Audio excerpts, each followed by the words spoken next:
Olá pessoal, vamos agora para a aula 4 da playlist de fonologia gerativa padrão e essa aula vai ser sobre montar matrizes de traços distintivos para o português, certo? Nas últimas aulas a gente viu tanto os três traços de classes principais que a gente vai utilizar no início de todas as matrizes, né, que é o consonantal, soante e o silábico, e na aula anterior a gente viu todos os traços que são distintivos no português. Então, se você caiu aqui de paraquedas nesse vídeo, a gente já está na aula 4. Eu recomendo você voltar na aula 1 e assistir os vídeos para a gente poder entender essa matéria agora, porque agora começa uma parte um pouquinho mais pesada da, da disciplina. Bom, sabendo todos os traços distintivos do português, agora é possível montar as matrizes de quaisquer segmentos da língua e formalizar também os processos fonológicos que acontecem. Primeiramente, gente, não faça isso daqui, tá? Ah, eu vou voltar no slide da aula anterior, que é esse aqui, ó. E aí a gente vê, o PAN ele tem todos esses traços aqui. Então é fácil, é só eu abrir uma matriz e repetir tudo isso aí que tem do PAN. Então o PAN ele é menos soante, menos silábico, mais consonantal, menos contínuo, menos nasal, menos lateral, mais anterior, menos coronal, mais alto, menos alto, menos baixo, menos posterior, menos arredondado e menos voz. Pessoal, não faça isso porque lembre-se que a formalização em matriz de traços deve ser econômica. Eu não devo representar traços que estão redundantes aqui. Então, se eu começo com menos soante, por que eu estou usando menos silábico e mais consonantal, sabe? Por que eu estou sendo redundante quanto a isso? Não vou precisar disso. Então, eu vou ensinar agora um passo a passo de como montar matrizes de traços distintivos. Primeiro, abra a matriz, né, com aqueles colchetes. Segundo, separe a classe principal a qual o segmento pertence, usando os traços soante, consonantal e silábico. E 3, adicione mais traços relevantes para distinguir esses segmentos dos outros pertencentes à mesma classe. Vamos ver como é que isso funciona de fato. Vamos continuar utilizando o IPA para essa análise. Vou deixar o link de novo aqui na descrição do vídeo para você utilizar o PDF do IPA.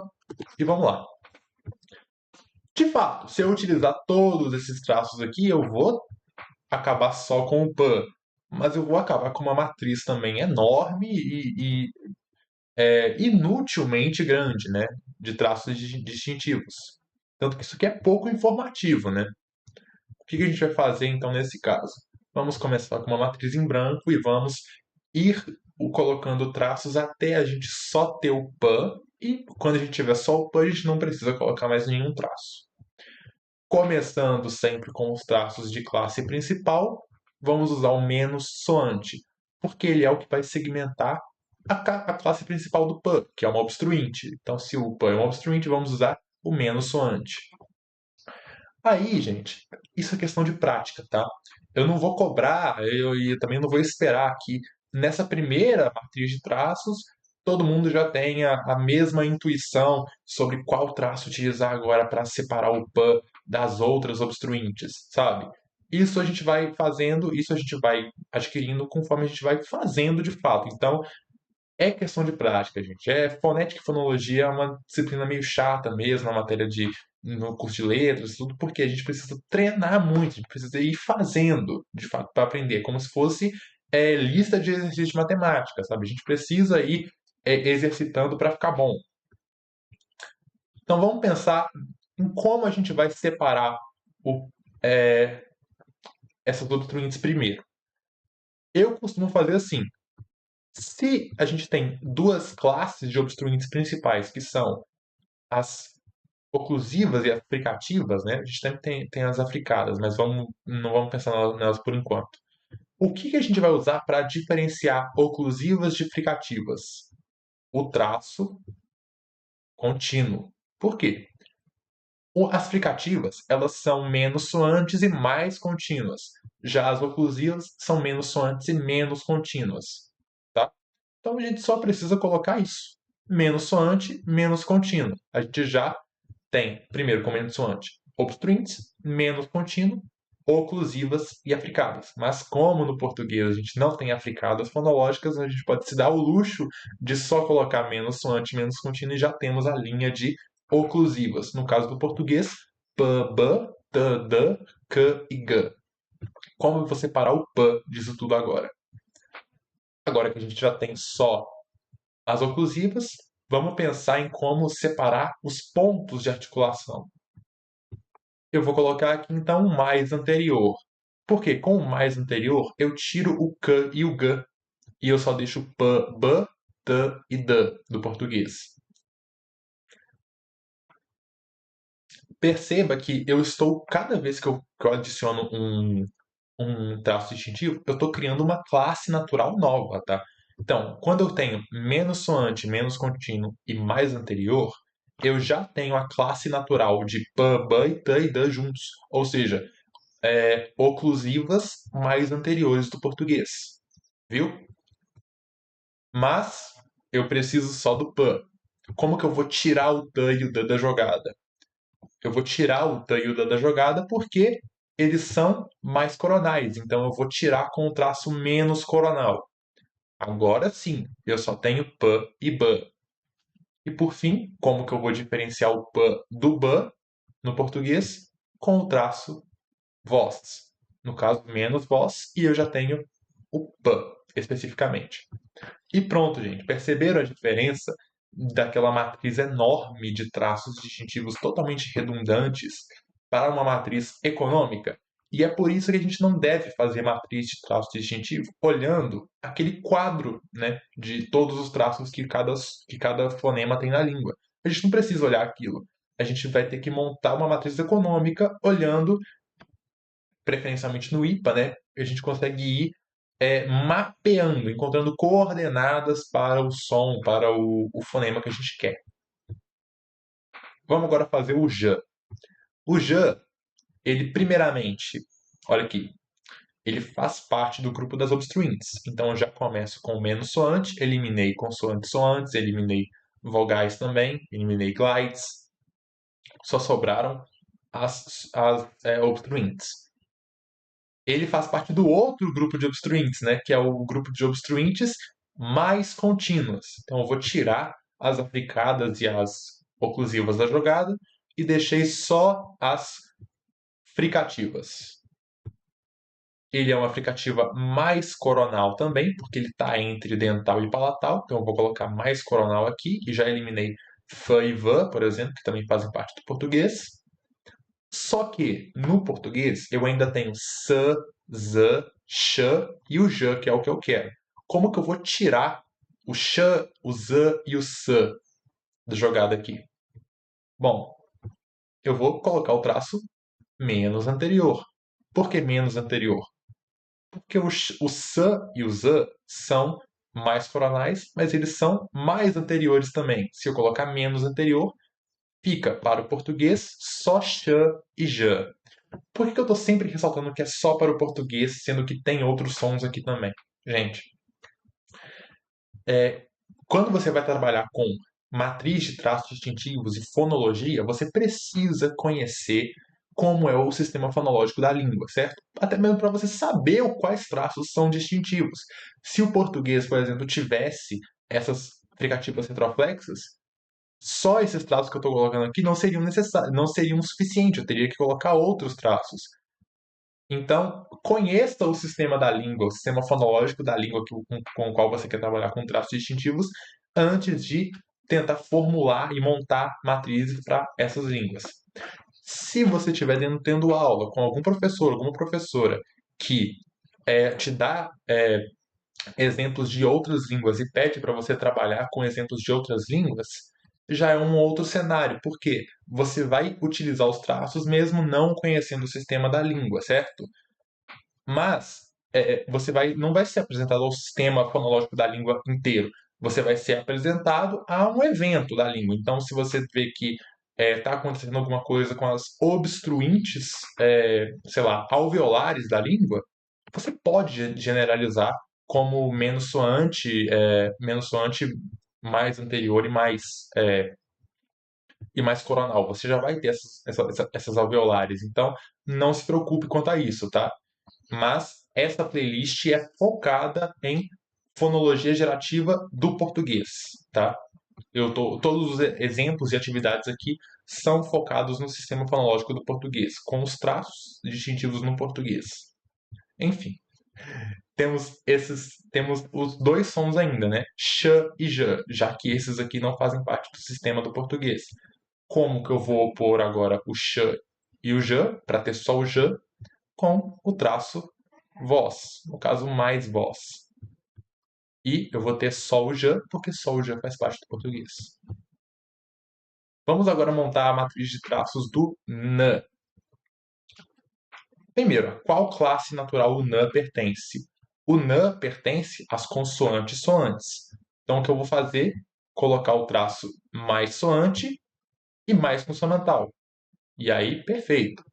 Eu já segmentei tudo aqui. Sobrou esse i aqui no IPA, mas vamos esquecer dele por enquanto, tá? Primeiramente porque glides não fazem parte do sistema fonológico do português. Mas enfim. Temos aqui já essas consoantes soantes aqui. No português nós temos m, n, o TEP, a lateral, as duas laterais aqui, né? E também o R forte, que não vai ter um ponto específico aqui no IPA, tá? Por causa de toda aquela discussão que a gente já teve na aula anterior.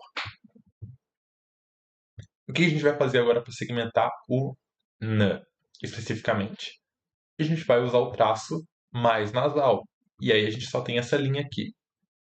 Mas, vamos dar uma olhada em como é que está ficando essa matriz. Vamos repensar ela.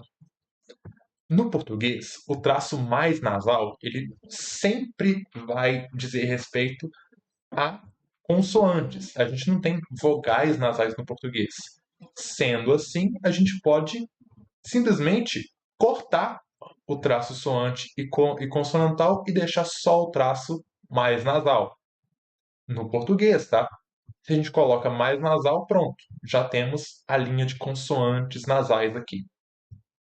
Agora a gente vai colocar um mais anterior para eliminar o nh e um mais coronal também para eliminar o m. E pronto, com o mais nasal, mais anterior e mais coronal, temos o n. Agora a gente vai achar o lh, o que a gente apresenta com LH, né? Essa lateral aproximante palatal. Faz parte de qual classe natural? Das consoantes soantes, porque não é uma obstruinte. Então, vamos colocar mais soante, mais consonantal. E também a gente pode usar agora o traço mais lateral, porque isso vai diferenciar ele dos róticos, do R forte e do R fraco, né, do TEP e do R, ou do R, e das nasais também. Sendo assim, a gente também pode voltar a pensar sobre essa matriz aqui. Porque no português, a gente só tem o traço mais lateral para essas consoantes aqui mesmo. A gente não tem, por exemplo, uma fricativa lateral para a gente ter que especificar que é mais soante. Então, o que a gente vai fazer? A gente vai deixar só o mais lateral. Porque mesmo que o mais lateral envolva também fricativas laterais, elas não existem no sistema fonológico do português. Então a gente já tem uma eliminação delas, é, da seleção delas para a matriz. E aí agora a gente vai colocar um mais coronal, porque isso vai eliminar a lateral velar e também mais anterior. Quer dizer, desculpa, menos anterior. Por quê? A lateral mais coronal e mais anterior é o L, né? O nosso L. Enquanto a mais coronal menos anterior, no caso do português, só temos o L. Agora a gente vai brincar um pouco com vogais, tá? Primeiro traço para a gente descobrir o E é o mais silábico, eliminamos as consoantes. Já vamos colocar também um menos posterior, não colocando o mais anterior, que lembra da discussão da aula passada. o mais anterior ele só serve para consoantes do ponto bilabial até o ponto alveolar, tá bom? Então, mais silábico menos posterior, ele não é uma vogal alta, então a gente vai colocar menos alto, ao mesmo tempo que também não é baixo, então a gente vai usar um menos baixo aqui também, menos alto e menos baixo, a gente tem umas vogais, perdão, vogais. A gente tem vogais mediais aqui, certo? A gente só ficou com o E e a contraparte do E lá é arredondada. Mas como a gente está falando do português, só sobrou o E mesmo, tá? O E a gente consegue montar com mais silábico, menos posterior, menos alto, menos baixo. Agora vamos brincar um pouco com essa matriz aqui para a gente descobrir todas as vogais do português a partir dela, a partir do E, tá? Se a gente trocar o traço baixo pelo mais baixo, a gente vai ter o E, que a única diferença do E para o E é o mais baixo. E aí que tá, olha só, vamos pensar na economia da matriz de traços. Se eu tenho um mais baixo, eu não preciso especificar que é menos alto, né? Porque não tem como um som ser mais alto e mais baixo ao mesmo tempo. Então, eu tiro o menos alto para deixar só o mais baixo, porque o mais baixo já puxa a informação redundante de que é menos alto. Então, mais silábico, menos posterior, mais baixo, só pode ser o E no português. Vamos voltar agora para o E, com aquela matriz completinha do E para a gente, e vamos trocar um outro traço, que é o traço alto. Agora a gente vai trocar por mais, né? A gente trocou antes pelo o baixo, vamos trocar agora pelo alto. Uma mais silábico, menos posterior e mais alto, né? Só dá para ser a vogal I no português. Então a gente já achou o I. Tiramos a informação de que é menos baixa, né? Obviamente, porque mais alto só pode ser menos baixo. E beleza, mais silábico, menos posterior, mais alto, já é a matriz do I no português. E se a gente trocar o posterior, né? Do I, vamos pensar no I aqui. Temos o I, que é mais silábico, menos posterior, mais alto. Vamos só trocar o posterior por mais. Agora a gente já tem o U, que a única diferença do I para o U é a retração do corpo da língua. Então, mais silábico, mais posterior e mais alto é o U. Se a gente negativar agora o alto e o baixo, do U a gente tem o O, que faz par com o E, tá vendo? O E, ele não é uma mais silábico, menos posterior, menos alto, menos baixo? Se o E é isso, o O vai só diferenciar do E pelo mais posterior. E se a gente fizer uma matriz de mais silábico, mais posterior, menos alto e mais baixo? Lembrando que esse menos alto está aqui como redundante, ele não precisa estar aqui. Vamos tirar ele daqui, tá? E mais baixo. A gente tem o quê? Duas vogais, o O e o A. E é por isso que o traço arredondado ele é distintivo no português, sim. Porque apesar da maioria das posteriores já serem arredondadas e as menos posteriores já serem não arredondadas, existe essa dupla de vogais posteriores no português, que é o A e o O, que também são baixas e que precisam ser especificadas quanto ao seu arredondamento. Então, o O ele vai ser mais silábico, mais posterior, mais baixo e mais arredondado. Temos aqui o O. Enquanto o A vai ser a mesma coisa, só que com menos arredondado ao invés do mais arredondado. E agora já temos o A. E assim conseguimos montar todas as matrizes de traços de todas as vogais do português, a partir só desses traços aqui, do silábico, do posterior, do baixo, do arredondado e também do alto. Vamos agora analisar algumas matrizes e tentar descobrir o, qual é o fonema, né, o som que elas estão representando na fonologia do português, tá? Vamos pensar nisso. Então vamos lá. Mais silábico, já sabemos que é uma vogal. Menos posterior, já sabemos que ela é ou I, ou E, ou É. Mais alto. O E é mais baixo, não pode ser. O E, ele é menos baixo, só que ele ao mesmo tempo é menos alto, então também não pode ser. Então aqui a gente só pode ter a vogal I. Vamos para a segunda matriz aqui. Menos soante já é uma consoante, não temos consoantes glotais, então também já é mais consonantal por natureza, por redundância, né, no português. Então, menos soante. Mas é oclusiva ou é fricativa? Mais contínuo. Então já é uma fricativa.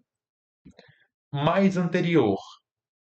Então ele está entre o bilabial e o alveolar, certo?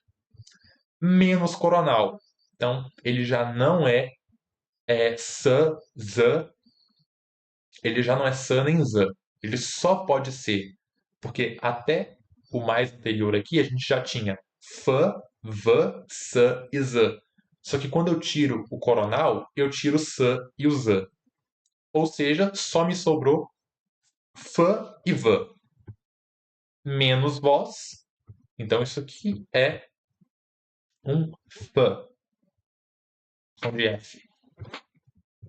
E a última matriz é um também menos soante mais contínuo. Então isso aqui é uma fricativa mais alto, mais coronal. Isso aqui é interessante, porque as únicas fricativas que a gente tem mais alto e mais coronal são as alveolo-palatares, são as pós-alveolares, né? O sh e o j. E é mais voz também. Então isso aqui é uma outra matriz que representa o j no português. E é isso, pessoal. Aqui são as referências novamente. Muito obrigado por mais essa aula e até a próxima.